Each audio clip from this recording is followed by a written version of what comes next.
अस्सलाम वालेकुम स्टूडेंट्स, मेरा नाम है कामरान शहजाद।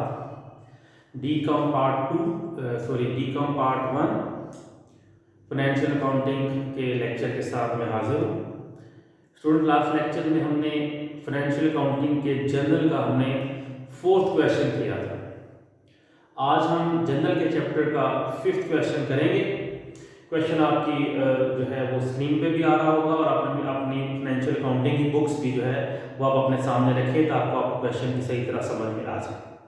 जनरल की जब हम बात करते हैं तो स्टूडेंट्स आपको पता है कि हमें जो है वो जनरल बनाना पड़ता है। आप लोगों की आसानी के लिए थोड़ा सा मैं इसको शॉर्ट कर रहा हूँ जनरल, ताकि आपको बात जो है वो समझ में आए और हम दो चीज़ों को आसानी से मिक्सअप कर लें एक ही स्क्रीन के अंदर। तो सबसे पहले हम क्या लिखते हैं, हम डेट लिखते हैं, कुछ लोग डिस्क्रिप्शन, यहाँ पे हम डेबिट DR से और क्रेडिट CR से जो है वो जाहिर होता है। तो स्टार्ट करते हैं। दिसंबर 1 जो है पहली एंट्री हमारी है दिसंबर 1, तो हम जो है वो यहाँ पे लिखेंगे दिसंबर DEC 0 और 1 लिखा हुआ है। Started business with cash ₹10,000, building ₹20,000 and furniture ₹3,000। अब आप को मैंने लास्ट टाइम ये बात बताई थी कि बिजनेस सिर्फ कैश ला के भी शुरू किया जा सकता है, बिजनेस सिर्फ बिल्डिंग ला के भी शुरू किया जा सकता है, बिजनेस सिर्फ जो है फर्नीचर ला के भी शुरू किया जा सकता है और ये सब इकट्ठे ला के भी शुरू किए जा सकते हैं। तो जब भी कारोबार शुरू करेंगे तो बिजनेस जो है वो कैश लेके आएगा तो आपके कैश में इजाफा हो जाएगा। कैश में इजाफा क्या होता है, डेबिट। उसके बाद अगर बिल्डिंग लेके आया तो आपकी बिल्डिंग में इजाफा हो जाएगा, बिल्डिंग भी क्या होती है, डेबिट। और अगर फर्नीचर लेके आया है तो फर्नीचर में भी इजाफा हो जाएगा, वो हो जाएगा डेबिट। तो इसका मतलब ये इसे कहते हैं कंपाउंड एंट्री, यानी एक ही आप अलग-अलग भी इसको कर सकते हैं और इकट्ठा भी लिख सकते हैं। तो बेहतर ये कि आप क्वेश्चन को इकट्ठा लिखें। तो इस क्वेश्चन के मुताबिक जब बिजनेस स्टार्ट किया तो वो क्या लेके आया, कैश लेके आया, तो हम यहाँ लिखेंगे कैश अकाउंट। क्या लिखेंगे, कैश अकाउंट कितना लेके आया, 10,000। ओके, फिर आप डेबिट के पहले आप डेबिट को लिखते हैं, आपने कैश डेबिट हो रहा है, कैश को लिख दिया। उसके बाद वो क्या लेके आ रहा है, बिल्डिंग लेके आ रहा है, तो आप इधर इसके नीचे क्या लिखेंगे, बिल्डिंग अकाउंट। बिल्डिंग अकाउंट को भी डेबिट करेंगे। क्यों डेबिट करेंगे, बिल्डिंग एसेट है और एसेट में भी क्या हो रहा है, इजाफा हो रहा है। तो बिल्डिंग डेबिट हो जाएगी कितने अमाउंट से, 20,000 से। ठीक है, और इसी तरह उसके साथ वो क्या लेके आ रहा है, फर्नीचर लेके आ रहा है। फर्नीचर भी एसेट है, एसेट में इजाफा क्या होता है, डेबिट। तो हम फर्नीचर को भी डेबिट कर देंगे। यानी एक से ज्यादा अकाउंट डेबिट हो सकते हैं और एक से ज्यादा अकाउंट क्रेडिट भी हो सकते हैं। फर्नीचर लेके आया वो कितना, 3,000। ठीक है जी, तो टोटल करेंगे 10, 20, 30,000। ये क्या बन जाएगा, 33,000। इट मींस ये तीनों किस अकाउंट में जमा होंगे, कैपिटल में। क्योंकि जब आप कारोबार में कैश लेके आते जाते होती है, cash debit capital credit. Building लेके आते हैं, बिल्डिंग डेबिट और कैपिटल क्रेडिट। फर्नीचर लेके आते हैं, फर्नीचर डेबिट और कैपिटल क्रेडिट। तो इन सब में क्या चीज कॉमन है, कैपिटल। तो बजाय इसके अलग अलग लिखने के हम तीनों अकाउंट्स को जमा करके उसकी अमाउंट जो है वो किसमें लिख देंगे, कैपिटल में लिख देंगे। और क्या एंट्री करेंगे हम, कैपिटल अकाउंट को क्रेडिट करेंगे कितने अमाउंट से, 33,000 से। और नरेशन में क्या लिखेंगे, बिजनेस स्टार्टेड। क्या लिखेंगे, कारोबार जो है वो क्या किया है, शुरू किया। तो लंबी चौड़ी इबारत लिखने की जो है वो जरूरत जो है वो नहीं है। इस एक्टिविटी को दोबारा लिख समझ लें। क्या लिखा हुआ है, स्टार्टेड बिजनेस विद कैश। जब कैश का कारोबार शुरू किया जाएगा तो कैश में इजाफा क्या होता है, डेबिट। बिल्डिंग के साथ बिल्डिंग में इजाफा क्या होता है, डेबिट। फर्नीचर के साथ फर्नीचर में इजाफा क्या होता है, डेबिट। तीनों को डेबिट करेंगे और कैपिटल अकाउंट को हम क्या करेंगे, क्रेडिट करेंगे। उसके बाद जो है अगली एंट्री है 5 तारीख को, purchase merchandise for cash 5,000 and from Yakub ₹40,000। अच्छा, ये जो क्वेश्चन है ना, ये आपको कंपाउंड एंट्री सिखाएगा। यानी ये जो क्वेश्चन है ये आपको सिखाएगा कि किस तरह एक से ज्यादा अकाउंट जो है वो डेबिट हो सकते हैं, किस तरह एक से ज्यादा अकाउंट क्रेडिट हो सकते हैं। तो ये बेहतरीन प्रैक्टिस है आपकी, ये क्वेश्चन आपकी बेहतरीन प्रैक्टिस करेगा, आपकी कंफ्यूजन को दूर करेगा कि किस तरह एक से ज़्यादा अकाउंट जो है वो डेबिट हो सकते हैं और किस तरह एक से ज़्यादा अकाउंट जो है वो क्या हो सकते हैं, क्रेडिट। लिखा हुआ है परचेज मर्चेंडाइज फॉर कैश। अब एक हिस्सा मुकम्मल हो गया है, आगे आ रहा है एंड। अब दूसरा हिस्सा शुरू हो रहा है, एंड फ्रॉम याकूब 40,000। मैंने आपको बताया था कि गुड्स जो है वो परचेज हो सकती हैं कैश में भी और क्रेडिट उधार में भी। तो अगर आप गुड्स बेशक कैश में खरीदें बेशक उधार में खरीदें, इजाफा किसको होगा, गुड्स में। और यहाँ पे मैंने कहा था कि परचेज मर्चेंडाइज, जब भी परचेज का लफ्ज मर्चेंडाइज के साथ आएगा, परचेज का लफ्ज गुड्स के साथ आएगा, तो आप किसको डेबिट करेंगे, परचेजेस को डेबिट करेंगे। अब यहाँ पे लिखा हुआ आ रहा है purchase merchandise for cash 5,000 and from Yakub 40,000। It mean आप दो परचेजेस कर रहे हैं, कैश में और क्रेडिट में। आप उन दोनों को जमा करके लिखेंगे। क्यों? क्योंकि परचेजिंग कैश में भी की जा सकती है और क्रेडिट में भी की जा सकती है। तो इसका मतलब ये हुआ कि परचेज मर्चेंडाइज फॉर कैश 5,000 एक वो, और दूसरा कितना, याकूब से कितना, 40,000। तो टोटल आपने परचेजिंग कितनी हो गई, 45,000। तो आप क्या करेंगे, गुड्स या मर्चेंडाइज परचेज का लफ्ज है, तो आप सबसे पहले परचेजेस को डेबिट करेंगे। किसको डेबिट करेंगे, 5 तारीख को किसको डेबिट करेंगे, परचेजेस को। क्यों?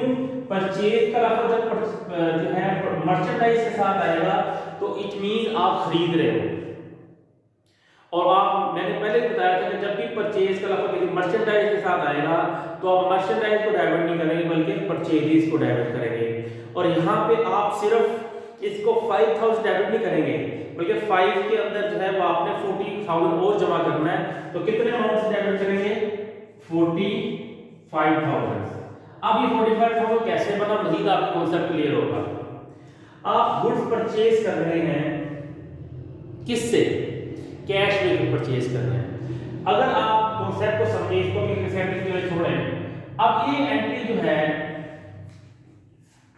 यहां पे लिखा आ रहा मर्चेंडाइज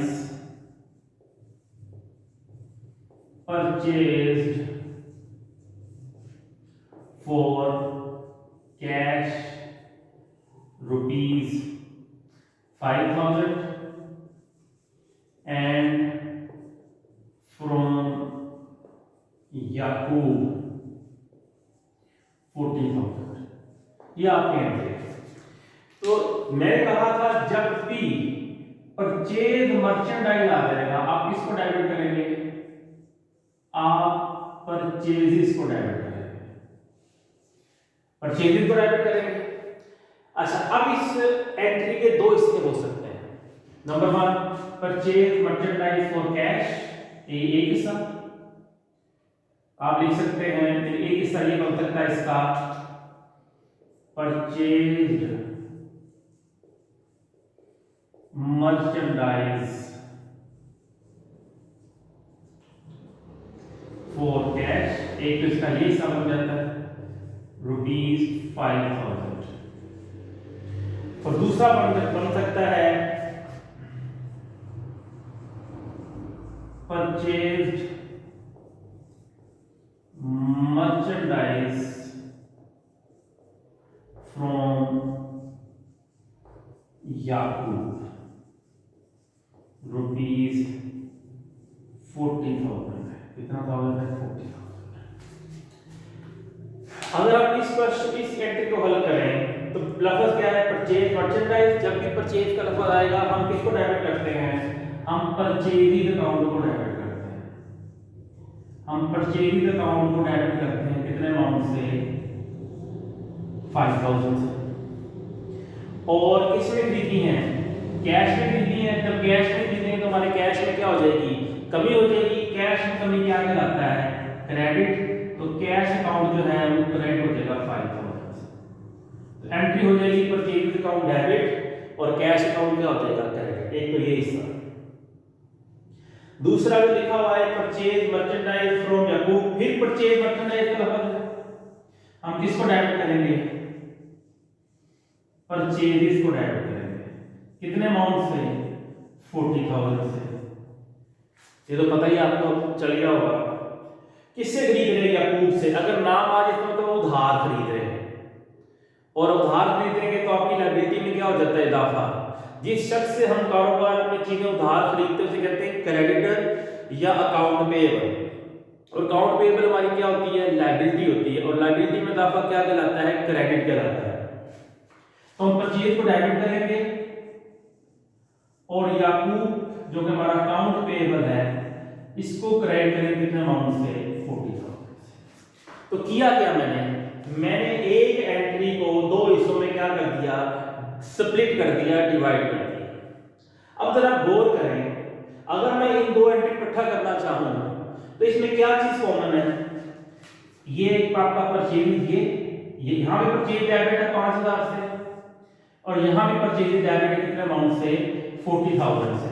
तो बजाय इसके अलग लिखने के क्या मैं इसको इकट्ठा लिख सकता हूं? परचेज डेबिट कितने अमाउंट से?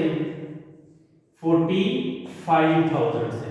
मैंने बताया था ये कंपाउंड एंट्री है, ऐसी एंट्री जिसमें दो एंट्री इकट्ठी की जाती हैं। देखिए मैंने दो एंट्रीज की और मैंने इन एंट्रीज को क्या कर दिया? इकट्ठा कर दिया। कैसे इकट्ठा किया? परचेज यहां भी आ रहा है, यहां भी आ रहा है, दोनों सेम है, दोनों डेबिट है। मैंने इनको डेबिट डेबिट याद रखिए, प्लस होते हैं। क्या होते हैं? डेबिट और डेबिट आपस में प्लस हो जाते हैं, तो मैंने इसको डेबिट कर दिया। अब क्रेडिट क्या होगा? ये कैश, क्योंकि आप कैश में भी खरीद रहे हैं और उधार भी खरीद रहे हैं, तो अब यहां पे क्या करेंगे? कैश अकाउंट को क्या कर देंगे? क्रेडिट कर देंगे। कितने कैश में खरीद रहे हैं आप? कितनी? 5,000। और याकूब से खरीद रहे हैं जो आपका अकाउंट पेएबल है, कितनी खरीद रहे हैं? 45,000। तो टोटल कितना हो गया? 40,000। तो टोटल कितना हो गया? 40 और 5 कितना हो गया? 45। तो स्टूडेंट्स मैंने क्या किया है? मैंने जो है आपको लिखी हुई विदेश, आपको एक ट्रांजैक्शन दी हुई है, purchase merchandise for cash 5,000 and from Yakub 40,000। चीजें खरीदी हैं कैश में 5,000 और उधार 40,000। अब क्योंकि मर्चेंडाइज जो है वो आप टोटल कितनी खरीद रहे हैं? 40 और 50 5,000 कितना? 45,000। लेकिन मैंने आपको समझाया कि इसको हम स्प्लिट भी कर सकते हैं। हम खरीद रहे हैं purchase merchandise for cash, cash में कितनी? 5,000। परचेज मर्चेंडाइज फ्रॉम याकूब उधार कितनी? 40,000। तो दोनों हमने क्या कर दिया? इकट्ठा कर दिया। ये देखिए मैंने इकट्ठा किया। उसके बाद कैश में खरीदी कितनी? 5,000। कैश क्रेडिट का कैश क्रेडिट कर दिया 5,000, और उसके बाद हमने उधार खरीदी, उधार को इकट्ठा कर दिया। इस तरह ये एंट्री कंपाउंड होती है। उम्मीद है आपको बात जो है वो समझ आई होगी। इसको उतार लें ताकि मैं नेक्स्ट जो है वो कॉन्सेप्ट आपको समझा सकूं।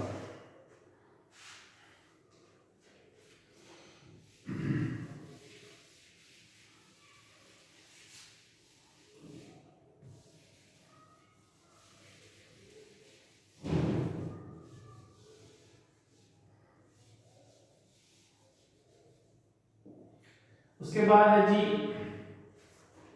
तीसरी, आपको 10 तारीख को आपकी एंट्री है sold merchandise to Farooq ₹6,000।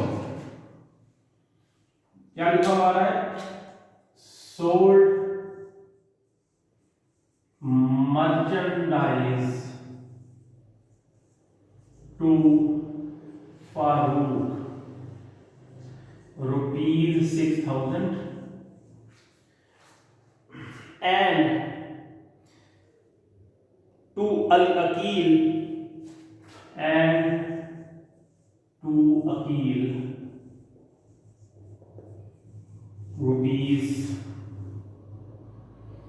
₹2,000।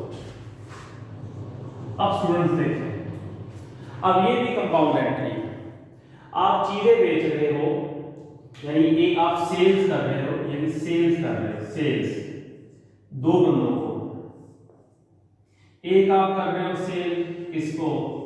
Farooq को, और एक सेल कर रहे हो किसको? अकील को। फारूक को सेल कर रहे हो कितनी? 6,000, और अकील को कितनी सेल कर रहे हो? 2,000। इन दोनों को जमा करें, 6 और 2 कितना हो जाएगा? 8,000। टोटल सेल आप कितनी कर रहे हो? 8,000। और मैंने आपको बताया था कि सेल्स जब भी सोल्ड का लफ्ज आ जाए उससे हम क्या, सोल्ड मर्चेंडाइज आ जाए उससे हम क्या कहते हैं, उसे सेल्स कहते हैं। और सेल्स हमेशा क्रेडिट होती है, क्यों? क्योंकि हमारी इनकम है, जब चीजें बेचेंगे तो हमारी इनकम में इजाफा क्या होता है, क्रेडिट। तो सेल तो क्रेडिट हो जाएंगी। डेबिट कौन होगा? जिस शख्स को हम चीजें उधार बेच रहे हैं। अब उधार कैश में बेची जा सकती हैं, चीजें जो है वो कैश में बेची जा सकती हैं और उधार में बेची जा सकती हैं, मगर इस क्वेश्चन में वो दोनों उधार बेच रहा है। बंदे दो डिफरेंट हैं, एक बंदा फारूक है, एक बंदा कौन है, अकील है। अगर आपको इंटरेस्टिंग बात बताऊं तो ये दोनों हमारे जो है, ये दोनों साहिबान हमारे क्या हैं, ये हमारे अकाउंट रिसीवेबल है। क्या है हमारे अकाउंट रिसीवेबल। अकाउंट रिसीवेबल हमेशा क्या होता है, डेबिट होता है। यहां पे डेबिट हो रहा है क्योंकि हम उससे पैसे हमने लेने हैं। अगर आप चीजें उधार बेचें तो उसकी एंट्री होती है अकाउंट रिसीवेबल डेबिट और sales account credit. Account receivable debit और सेल अकाउंट क्रेडिट। अगर एक बंदा हो, अब यहां पे ना सिर्फ इनके नाम आ रहे हैं, अगर नाम आएंगे तो आपको पता है, जैसे मैंने आपको पहले बताया कि जब चीजें बेचते हैं सेल हमेशा क्या होगी, क्रेडिट होगी। तो हम पहले सेल्स को लिख रहे हैं क्योंकि हालांकि लिखते पहले डेबिट को है, लेकिन समझाने के लिए यहाँ पहले मैं सेल्स को लिख रहा हूँ, तो आगे करके लिख रहा हूँ क्योंकि ये क्रेडिट है। सेल हमेशा क्या होती है, क्रेडिट। कितनी सेल हुई है, 6 और 2 कितना, 8। तो 8000 को आउटर कॉलम में, क्रेडिट कॉलम में लिखी सेल हुई है।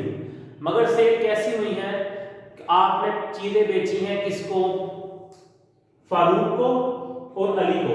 जिस शख्स को चीजें उधार फरोख्त करते हैं वो आपका अकाउंट रिसीवेबल होता है। अकाउंट रिसीवेबल हमारा क्या है, एसेट, और एसेट में इजाफा क्या होता है, डेबिट। किसको चीजें बेच रहे हैं, हम बेच रहे हैं किसको, फारूक को। फारूक हमारा कौन है, अकाउंट रिसीवेबल। हम इसको क्या कर देंगे, डेबिट कर देंगे, क्योंकि एसेट में इजाफा हो रहा है कितने अमाउंट से, 6000 से। चीजें तो बेची आपने 8000 की, मगर फारूक को कितनी बेची है, 6000 की। दूसरी किसको बेची है आपने, दूसरी बेची है आपने किसको, अकील को।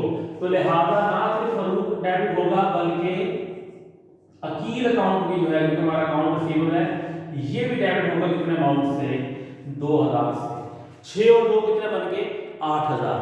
तो हमें समझ में बात आ गई कि एक सिर्फ अकाउंट डेबिट हो सकते हैं। जब आप चीजें बेचोगे दो डिफरेंट लोगों को तो दोनों डेबिट हो सकते हैं, और सेल हमेशा क्या होगी, क्रेडिट होगी। यहां पे आपने चीजें बेची हैं किसको, फारूक को, तो फारूक डेबिट हो जाएगा, और अकील को अकील भी डेबिट। मगर सेल हमेशा क्या होती है, क्रेडिट होती है। तो हम यहां पे लिखेंगे नरेशन,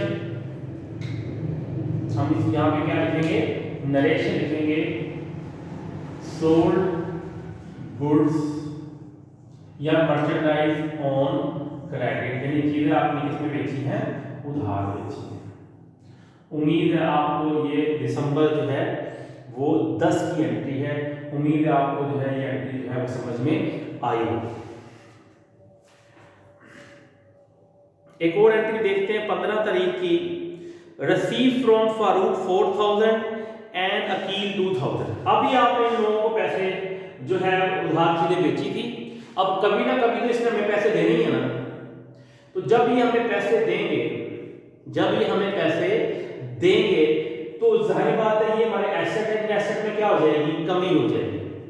तो मैंने आपको कहा था जब भी रिसीव का लफ्ज आएगा आपके कैश में इजाफा हो जाएगा, और जब भी पे का लफ्ज आएगा आपके कैश में क्या हो जाएगी, कमी हो जाएगी। तो यहाँ पे रिसीव का लफ्ज है, तो रिसीव का लफ्ज है तो हम जो है ये आपको मसला समझ में आ गया हुआ है। अब मैं आपको बताता हूँ कि यहाँ पे क्या एंट्री वो कहना चाह रहा है। लिखा हुआ आ रहा है receive from Farooq 4000, receive from Farooq 4000 and from Aqeel, receive from Farooq 4000 and from जो है वो अकील जो है वो 2000। अब फिर ये जो है दो हिस्सों में एक क्वेश्चन है। पहला है रिसीव्ड फ्रॉम फारूक, हम ऐसे लिख सकते हैं रिसीव्ड फ्रॉम फारूक, एक ये, और एक लिख सकते हैं रिसीव्ड फ्रॉम अकील। अब यहां पे रिसीव का लफ्ज है, जब भी रिसीव का लफ्ज आएगा आपके कैश में इजाफा हो जाएगा, कैश अमाउंट क्या हो जाएगा, डेबिट। कितना आप रिसीव कर रहे हैं, रिसीव फॉर 4000, तो 4000 कैश में क्या हो जाएगा इजाफा, कैश एक एसेट है, एसेट में इजाफा क्या होगा, डेबिट। पैसे किससे मिल रहे हैं, फारूक से, फारूक अकाउंट जो है वो क्या हो जाएगा, क्रेडिट। फारूक हमारा कौन है, अकाउंट रिसीवेबल।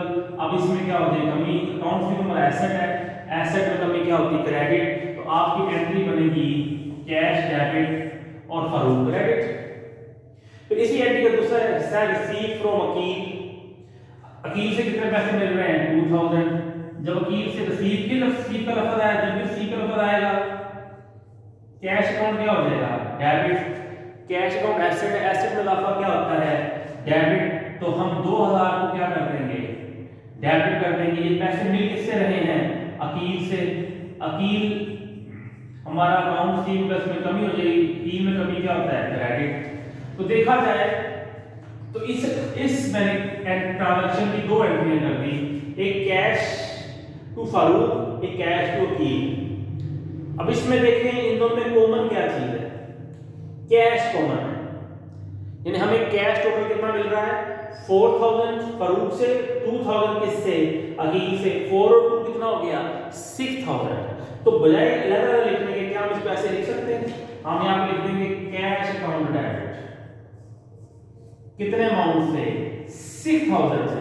ये 6 कैसे बना, 4000 फारूक से, 2000 अकील से। कैसे बना, 4000 ये और 2000 ये, और कैश एसेट, एसेट में इजाफा क्या होता है, डेबिट। अब क्रेडिट किस करेंगे, क्रेडिट दो काउंट होंगे क्योंकि ये कंपाउंड एंट्री है। कौन कौन से काउंट, पैसे किससे मिल रहे हैं, हमें फारूक से भी मिल रहे हैं, फारूक हमारा अकाउंट रिसीवेबल है, ये क्रेडिट हो जाए। कितने पैसे मिल रहे हैं फारूक से, 4000, आपकी ट्रांजैक्शन में लिखा होगा। अभी तो 6 मिले, 4 अगर फारूक से मिले हैं तो 2 किससे मिले होंगे, अकील से। तो हम अकील को भी क्या कर देंगे, क्रेडिट कर देंगे। कितने अमाउंट से, 2000 से। जरा जमा करें कितना हो जाएगा, 6000। तो इसका मतलब ये हुआ कि कंपाउंड एंट्री जो है वो दो डिफरेंट जो है एंट्रीज, एक एंट्री होती है मगर उसमें दो डिफरेंट सिचुएशंस होती हैं। तो इसी नरेशन क्या लिखेंगे, received from Farooq and Aqeel. तो ये दिसंबर जो है वो हमारी 15 की एंट्री, दिसंबर 15। उम्मीद है कि आपको बातें जो हैं वो समझ में आ रही होंगी। नेक्स्ट हमारी जो है वो N20 की है।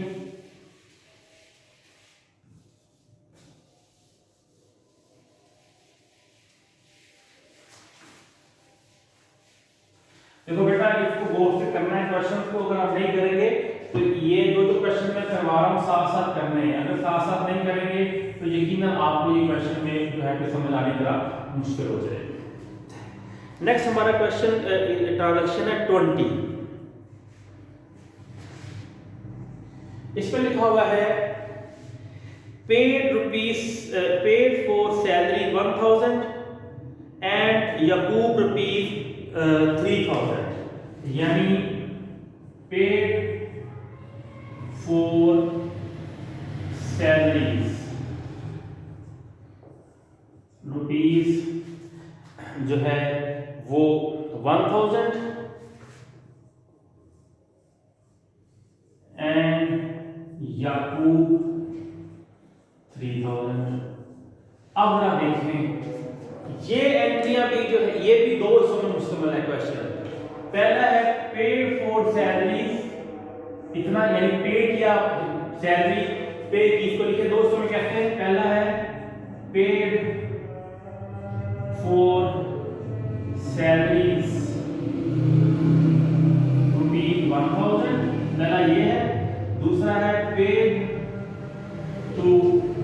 याकूब को भी पे कर रहे हैं आप कितना, ₹3000। मैंने आपको बताया था जब भी पेड का लफ्ज आएगा आपकी कैश में कमी हो जाएगी, और कैश में कमी क्या होता है, क्रेडिट। और जिस शख्स को आप पे कर रहे हैं, जिस वजह से कैश में कमी हुई है, वो डेबिट हो जाएगा। यहाँ पे कैश में कमी किसकी वजह से हुई है, सैलरी की वजह से। तो हम सैलरीज को जो है वो क्या कर देंगे, डेबिट कर देंगे, कितने अमाउंट से, 1000 से। और कैश को हम क्रेडिट कर देंगे कितने अमाउंट से, 1000 से, क्योंकि सैलरी पर एक्सपेंस है, एक्सपेंस में इजाफा क्या होता है, डेबिट। तो सैलरी डेबिट होगी 1000 से, और कैश क्रेडिट हो गया 1 लाख, तो कैश में क्या होगी, कमी हो गई। अच्छा, एक दूसरी चीज, पेड टू याकूब, अब भी पेड का लफ्ज है, ठीक है। जब भी पेड का लफ्ज आएगा कैश में क्या हो जाएगा, कमी, कैश अमाउंट क्या हो जाएगा, क्रेडिट। किसको पे कर रहे हैं, याकूब को। जिसको पैसे पे करते हैं वो डेबिट हो जाता है। याकूब अकाउंट जो है वो क्या हो जाएगा, डेबिट हो जाएगा, कितने अमाउंट से, 3000 से। अब जरा इस प्रश्न को गौर से देखें, आपको क्या चीज कॉमन नजर आ रही है, ये कैश भी क्रेडिट है, ये क्रेडिट है, और यहां पे भी कैश क्या है, क्रेडिट है। जब आप पे करेंगे, अब अगर दोनों क्रेडिट है तो इसको इकट्ठा इकट्ठा कर सकते हैं, कितना इकट्ठा होगा, 3 और 1 कितना, 4। तो जब भी पेड का लफ्ज आएगा, पेड जिसको भी पे करें हम सबको इकट्ठा कर रहे हैं। यहां पे पे किसको कर रहे हैं, 1000 सैलरीज और 3000 याकूब। तो किसकी वजह, यानी कैश हमारा क्या हो जाएगा, क्रेडिट हो जाएगा, क्योंकि हमारे कैश में कमी। किसकी वजह कैश में कमी हो रही है, एक सैलरी की वजह से, हमें सैलरी भी डेबिट है और यहाँ पे याकूब भी डेबिट है। तो हम इनको क्या करते हैं, डेबिट करते हैं। कैश में कमी किसकी वजह से हो रही है, एंट्री लिखेंगे किसकी वजह से, कैश में कमी किसकी वजह से, सैलरीज की वजह से। तो सैलरी भी डेबिट, कितने अमाउंट से, 1000 से। फिर कैश में कमी किस वजह से हो रही है, याकूब की वजह से। याकूब अकाउंट भी क्या हो जाएगा, डेबिट हो जाएगा, कितने अमाउंट से, 3000 से। 3 और 1 कितना हो गया, 4। तो इन दोनों की वजह से कैश में क्या हो गई, कमी। कैश में कमी क्या होता है, क्रेडिट। 3 और 1 4, 4000 जो है वो क्या हो जाएगा, क्रेडिट हो जाएगा। तो स्टूडेंट, उम्मीद है आपको सेंटिंग समझ, तो अगर आपको फर्स्ट कोई बात समझ नहीं आती तो आपने दोबारा रिवाइंड करके इसको, मेरी बात को जो है सुनना है। एक दफा सुनने से आपको बात समझ में आ जाएगी। डायरेक्शन लिखेंगे, यहां पे लिखेंगे पेड कैश। तो ये हमारी 20 तारीख की जो है वो एंट्री है। उसके बाद 25 तारीख को एंट्री है, सोल्ड फॉर कैश मर्चेंडाइज ₹4000, और साथ फुल स्टॉप लगा हुआ है, कोमा सा लगा हुआ है, सेमीकोलन की बजाय एक जो है वो आपको जो है सेमीकोलन लगा हुआ है। उसका मतलब ये है कि ये हिस्सा मुकम्मल हो गया। Sold for cash merchandise 4000 and paid packing expenses ₹200। अब ये एंट्री दोनों डिफरेंट एंट्रीज हैं, यानी उसने क्या किया, 2 एंट्रीज को, यानी 2 ट्रांजैक्शन को इकट्ठा करके लिख दिया है। मगर अगर आप इसको, मैं आपको बताता हूं, मैं इसको जरा गौर से समझें।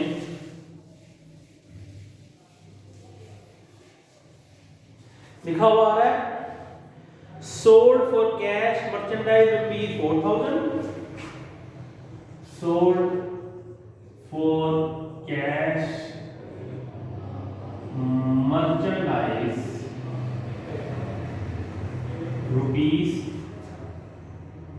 ₹4000, और साथ ना यहाँ पे इस तरह का सेमीकोलन से लिखा हुआ है। इसका मतलब ये हिस्सा अलग है। नेक्स्ट वो कह रहा है पेड पैकिंग एक्सपेंसेस, पेड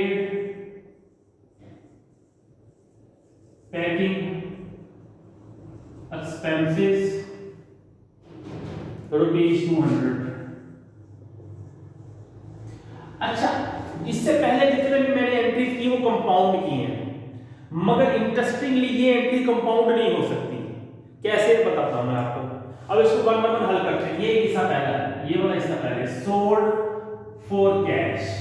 मैंने कहा था जब भी सोल्ड ऑफर आएगा इससे हम क्या कहते हैं, सेल्स, और सेल हमेशा क्या होती है, क्रेडिट। तो आप चीजें बेच रहे हो कैश में, जब कैश में बेचोगे कैश में क्या हो जाएगा, इजाफा, और कैश में इजाफा क्या कहलाता है, डेबिट। हम एंट्री करेंगे कैश अकाउंट डेबिट, और सेल्स अकाउंट क्या हो जाएगा, क्रेडिट। कितने अमाउंट से, 4000 पे ये एंट्रीज जो है एस, क्योंकि जब भी सोल्ड का लफ्ज आएगा आपकी इनकम में इजाफा, सेल क्रेडिट हो जाएगी और कैश अकाउंट क्या हो जाएगा, डेबिट हो जाएगा। दूसरा है पेड। पेड पैकिंग एक्सपेंसेस, मैं कहा जब भी पेड का लफ्ज आएगा आपके कैश में क्या हो जाएगी, कमी, और कैश में कमी क्या कहलाता है, क्रेडिट कहलाता है। अब कैश में कमी किसकी वजह से हो रही है, पैकिंग एक्सपेंसेस की वजह से, और पैकिंग एक्सपेंस जो है एक्सपेंस एक्सपेंस इजाफा क्या होता है, डेबिट होता है। तो यहां पे जो है कैश में कमी होगी किसकी वजह से, पैकिंग एक्सपेंस की वजह से। पैकिंग एक्सपेंस अकाउंट डेबिट हो जाएगा और कैश अकाउंट जो है वो आपका क्या हो जाएगा, क्रेडिट कितने अमाउंट से, 200 से। मैं आपको बताया था कि अगर कैश में पेड लफ्ज है तो कैश में क्या हो जाएगी, कमी। कैश में कमी क्या कहलाती है, क्रेडिट कहलाती है। कैश में कमी किस वजह से हुई है, एक्सपेंस की वजह से। एक्सपेंस की वजह से अगर कैश में कमी हो तो वो डेबिट हो जाएगा। अब जरा गौर से देखें इसको, तो दोनों चीज थोड़ा डिफरेंट है। यहाँ पे कैश क्या हो रहा है, यहाँ पे कैश डेबिट हो रहा है, और यहाँ पे कैश क्या हो रहा है, क्रेडिट। मैंने कहा था डेबिट डेबिट प्लस होते हैं और डेबिट क्रेडिट प्लस नहीं हो सकते, लिहाजा यहाँ पे कंपाउंड एंट्री नहीं बन सकती। नहीं बन सकती तो हम इसको इसी तरह यहाँ पे लिखेंगे। जो है ये हमारी तारीख कौन सी है, ये जो है 25 तारीख है, तो 25 तारीख को यहाँ पे दो डिफरेंट एंट्रीज हमें करनी पड़ेगी। पहली एंट्री क्या, कैश अकाउंट डेबिट और सेल्स अकाउंट हमारा क्रेडिट हो जाएगा 4000 और क्या लिखेंगे, सोल्ड मर्चेंडाइज फॉर कैश। उसी तरह के लिए कोई वाली एंट्री क्या, पैकिंग एक्सपेंसिव जो है डेबिट हो जाएगा और कैश अकाउंट हमारा क्या हो जाएगा, क्रेडिट 200। तो ये एक और कॉन्सेप्ट इसने हमारा क्लियर किया। क्या कॉन्सेप्ट क्लियर किया कि अगर दो चीजें इकट्ठी का सेमीकोलन आ जाए, और अगर जरूरी नहीं कि हमेशा चीजें इकट्ठी हो रही हो, अलग अलग भी क्वेश्चन के अंदर जो है वो हो सकती हैं। उसके बाद हमारी अब ये जो पहले हमने एंट्रीज की वो रिलेटेड टू कंपाउंड के लिए, आपकी दो एंट्रीज रह गई हैं वो रिलेटेड टू कंपाउंड जो है वो नहीं, तो जरूरी नहीं है कि हर एंट्री जो है वो कंपाउंड हो। तो इसके बाद 30 तारीख की एंट्री है कि return merchandise to Yakub. Return वाली एंट्री भी जो है वो हमें अभी जो है वो सीखनी पड़ेगी। लेक्चर थोड़ा सा लेंथी हो गया, लेकिन मैं चाहता हूं कि आपके पास टाइम है, आप इस पे टाइम स्पेंड करें, क्वेश्चन को समझें। और अगर मैं क्वेश्चन को अंदर छोड़ देता हूं तो वो भी जो है मुनासिब नहीं है, उससे फिर आपको जो है कंफ्यूजन बरकरार रह जाएगी। तो लिखा हुआ है return merchandise to Yakub, question में लिखा हुआ है 30 तारीख को, return merchandise to Yakub rupees, return merchandise to Yakub, ये रुपीज होगा 500। अब बच्चों ये देखो गौर से बात समझो, ये कॉन्सेप्ट भी हमें जो है समझने के लिए बहुत जरूरी है कि जो चीजें हम, याकूब है, यहाँ पे क्या है, याकूब है, तो रिटर्न मर्चेंडाइज, जरूरी नहीं है जो चीजें आप खरीद रहे हैं वो आप अभी वापस नहीं करोगे, आप वापस भी करते हो।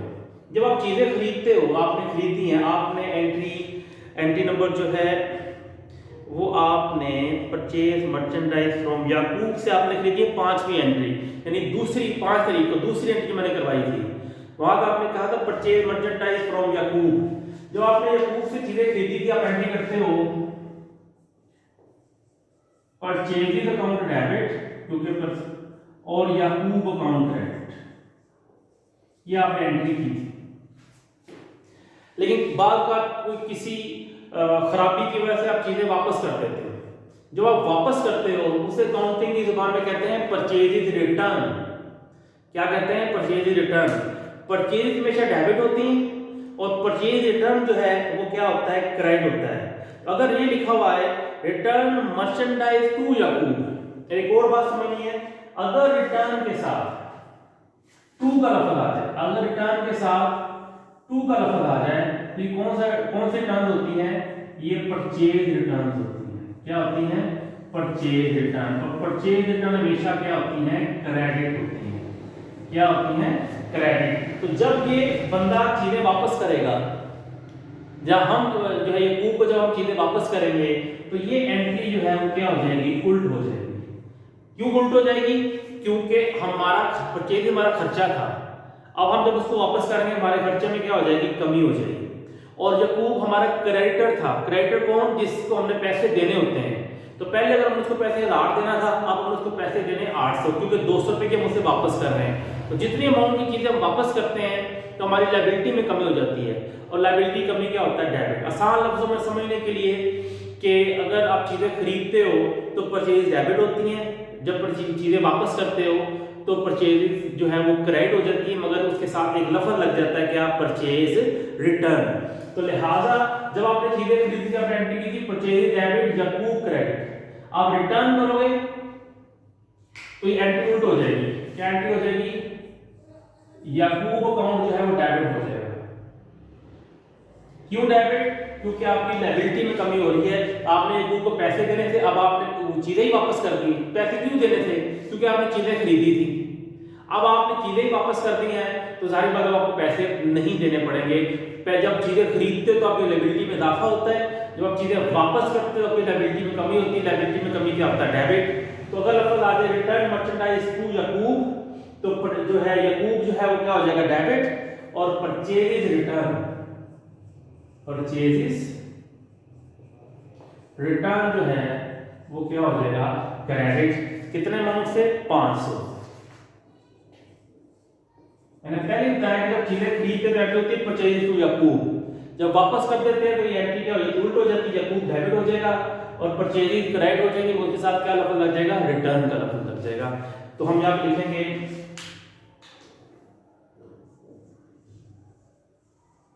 परचेजेस रिटर्न, ये अलग है। आखिरी है 31 तारीख, लिखा हुआ है पेड रेंट ₹800 एंड कैरेज ₹100। अब लफ्ज है पेड, मैंने कहा था जब भी पेड लफ्ज है कैश में कमी हो जाएगी। अब कैश में कमी क्रेडिट होता है, कैश में कमी किसकी वजह से होती है, रेंट की वजह से। रेंट हमारा क्या, एक्सपेंस। और किसकी वजह से, कैरेज की वजह से। कैरेज कहते हैं किराया। तो हम क्या करेंगे, हम जिसकी वजह से कैश में कमी हो रही है वो हमारा एक्सपेंस है, रेंट अकाउंट को भी डेबिट कर लेंगे और कैरेज अकाउंट को भी डेबिट करेंगे, क्योंकि दोनों एक्सपेंस में इजाफा क्या होता है, जो है वो डेबिट कहलाता है। तो रेंट है 800 और कैरेज है 100। इन दोनों की वजह से आपके कैश में क्या हो रही है, कमी। कैश में कमी क्या होता है, कितने अमाउंट से, 900 से। तो हम जब लिखेंगे पेड रेंट एंड कैरेज। कहने का मकसद ये है कि जब भी पेड का लफ्ज आएगा आप कैश में कमी किस वजह से, रेंट की वजह से और कैरेज की वजह से। तो ये स्टूडेंट हमारा क्वेश्चन नंबर 5 था। ये बड़ा ही टिपिकल और इम्पोर्टेंट है, थोड़ा सा टिपिकल है। इसको आप खुद देखें, आपको कोई बात समझ में नहीं आती तो मुझसे पूछें, लेकिन इसको कम से कम 1-2 दफ़ा इस वीडियो को देखें तो आपको बात समझ में आ जाए। अपना बहुत ख्याल रखिएगा। अस्सलाम वालेकुम।